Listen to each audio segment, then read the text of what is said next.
अवधूत चिंतन श्री गुरुदेव दत्त श्री स्वामी समर्थ महाराज की जय. खूप जण असे असतात की त्यांना गुरुचरित्र पारायण तर करायचं असतं, पण ते वर्किंग असतात किंवा घरातली कामं असतात, लहान मुलं असतात किंवा अजून काही कारणं असतात की ज्यामुळे गुरुचरित्र पारायण करणं शक्य होत नाही. मग तुम्ही हे एकश्लोकी गुरुचरित्र दररोज 1 मिनिट म्हटला तरी तुम्हाला पूर्ण गुरुचरित्र केल्याचे फळ मिळते. फक्त एक श्लोकी गुरुचरित्र म्हणताना श्रद्धा आणि विश्वास असायला हवा. ज्यांना 52 अध्यायी मोठे गुरुचरित्र वाचन करणं, त्याचं पारायण करणं शक्य होत नाही, त्यांनी निदान हा श्लोक तरी रोज मोठ्या श्रद्धेने म्हणायचा आहे. हा श्लोक तुम्ही दररोज 11 वेळा म्हणू शकता किंवा शक्य असेल तर 108 वेळा म्हणा किंवा जास्तीत जास्त 1 मिनिटे तुम्ही हा श्लोक म्हणा.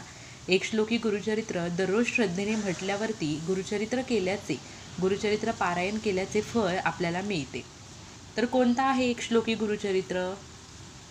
दत्ताचा अवतार हा कलियुगी श्रीपाद पिठापुरी, त्यामागे दुसरा नृहसिंह सरस्वती कारंज ग्रामांतरी, तीर्थे हिंडत पातला भिल्ल वर्तचीये संगमा, तेथुनी मठ गाणगापुरी वसे वारी दिनांच्या श्रमा.